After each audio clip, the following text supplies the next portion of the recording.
Welcome back.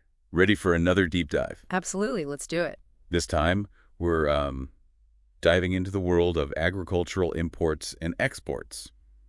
Raw materials, seeds, animal feeds, all that good stuff. The backbone of the global food system, really. Exactly. And it seems like you've been doing some research on RoleCatcher about this, right? Looking into the role of an import-export specialist. Yeah, it's pretty fascinating stuff. The guide I found really breaks it down well. Awesome. Well, let's dive into that research then. Give me the rundown. What does an import-export specialist actually do? Well, according to the RoleCatcher guide, they're the ones making sure all those agricultural goods are moving around the world smoothly, dealing with customs regulations, all that paperwork. They're basically logistics wizards. Okay, so they're keeping those cargo ships moving. Oh. But it's got to be more than just paperwork, right? Oh, absolutely. Think about it. Every country has its own set of rules and regulations about food imports. An import-export specialist needs to be on top of all of that. Making sure those shipments meet all the standards. Sounds like a high-pressure job. It definitely can be. The guide mentions a fast-paced, demanding environment. You got to be able to think on your feet and solve problems quickly. So, not for the faint of heart. And on top of all that, you need in-depth knowledge of the products themselves, right? The guide stresses the importance of familiarity with, agricultural raw materials, seeds, even animal feeds. Right, you need to know what you're dealing with. For example, take coffee beans. Always a good example. If you're importing coffee beans, you need to understand how factors like origin, storage, and transportation can impact the quality. So it's not just moving beans around, it's understanding a whole bean journey. Exactly. You're basically a coffee connoisseur, but with a logistics degree. Now this is where it gets interesting for me. The guide really emphasizes knowledge of law and government. It gives it a 61% importance rating. Yeah, that surprised me too at first. 61%? Why so high? I mean, I get that international trade has rules, but... It all comes down to food security.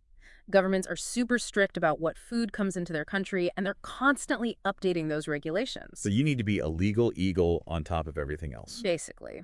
And that's where technology comes in, which the guide also touched on. These days, there are digital platforms for managing all that documentation and customs clearance stuff. It's like they have an app for everything now, so you need to be a tech whiz too, huh? It definitely helps.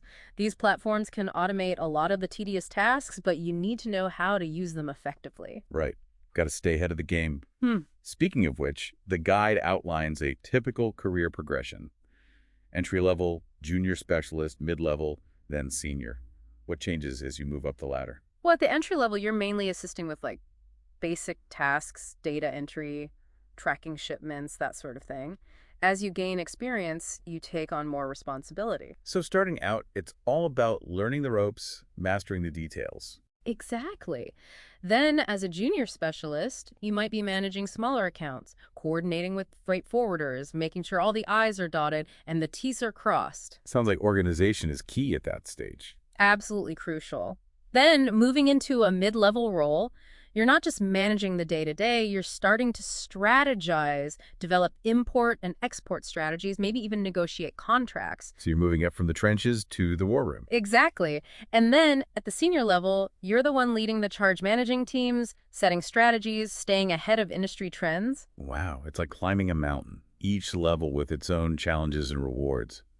But speaking of getting ahead, I'm curious to learn more about how RoleCatcher can actually help someone break into this field. You mentioned earlier that this role involves a lot of ethical considerations, especially when it comes to things like sustainable sourcing. Absolutely. I think that's something that's becoming increasingly important in this industry. So how can someone, just starting out in this field, how can they make sure they're aligning themselves with companies that actually share those values? Well, for starters, don't just take a company's word for it. Right, don't just read their mission statement and call it a day. Exactly. Dig a little deeper, look at their sustainability reports, their supply chain transparency initiatives. See who they're partnering with, what organizations they support. Right, all of that. And don't be afraid to ask tough questions during the interview process. About their ethical sourcing practices, labor standards, all of it. Yeah. It's your chance to get a feel for their values and see if they align with yours. It's like finding a roommate. You want to make sure you're on the same page, ethically speaking. Exactly. And once you're in a position to make your voice heard, don't be afraid to advocate for change from within. So, how can an import-export specialist actually make a difference in that sense? Oh, there are tons of ways. Imagine pushing for more sustainable packaging options Yes. or Advocating for fairer prices for farmers? Or maybe even like sourcing from local producers whenever possible. Exactly. It's about using your position to promote ethical and sustainable practices throughout the entire supply chain. It's like you said before, having a ripple effect. Right. Now, speaking of global impact, let's circle back to climate change. Right, because we touched on that earlier. Yeah, it's a major factor in this industry, maybe even more so than people realize. Definitely. We often hear about like extreme weather events disrupting supply chains. Exactly. And that's only going to become more common, unfortunately. But it goes beyond that, too. Think about the growing demand for climate resilient crops. Crops that can withstand drought, floods, all of that. Right. As traditional growing regions struggle with the effects of climate change, those climate resilient crops are becoming more and more important. So it's not just about finding new suppliers. It's about anticipating future challenges and adapting. Exactly. And that's another area where that knowledge of law and government comes into play. Because governments are implementing new policies and regulations all the time to deal with climate change. All the time. And import-export specialists need to stay informed about those changes. For example, think about those kiwi fruits we mentioned earlier. Oh yeah, from New Zealand. Right. New Zealand has some of the strictest biosecurity regulations in the world, especially for agricultural imports. To protect their own crops and environment. Exactly. And as climate change makes crops more vulnerable to pests and diseases, those kinds of regulations are only going to become more common. So it's a whole other layer of complexity for import-export specialists to navigate. It definitely adds to the challenge.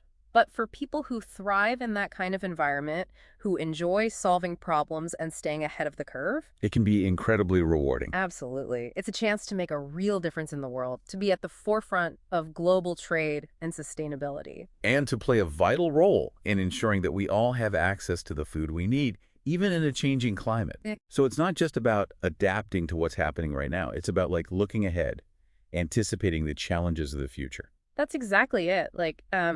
Thinking about things like new farming technologies, maybe vertical farms or, precision agriculture, even advocating for policies that'll make our food systems more resilient. It's a field that's constantly changing. Yeah. You got to stay ahead of the curve. So for someone listening who's thinking, hey, maybe this import-export specialist role is for me, what's the most important thing to remember? It's definitely not your typical 9 to 5. You've got to be comfortable with a fast-paced environment, things changing all the time. You got to like that. Right, you need a solid base of knowledge, for sure. The import-export procedures, the legal stuff, knowing the ins and outs of agriculture. But you also need to be adaptable, tech-savvy, and you've got to care about ethical sourcing. And it doesn't hurt to be a little curious because things are always changing in this field. You're always learning. And speaking of learning, we should mention those RoleCatcher tools again. That CB builder, the interview prep, those can be really helpful for someone who's just starting out. Oh, absolutely. Anything that gives you an edge in this competitive job market is crucial. Okay, so to wrap things up, it sounds like becoming an import-export specialist, especially for agricultural goods, is much more than it seems at first glance. It's challenging, it's complex. But it's definitely rewarding, You're too. not just moving products around, you're dealing with global issues. Food security, sustainability, climate change. You have a chance to make a real impact, to be at the forefront of a rapidly changing industry. It's exciting. For sure. It's been a fascinating deep dive, and hopefully our listeners have a better understanding of just how intricate and crucial this world of agricultural imports and exports really is. As always, keep those minds curious, keep asking questions, and see where this new knowledge takes you. Thanks for joining us for another deep dive.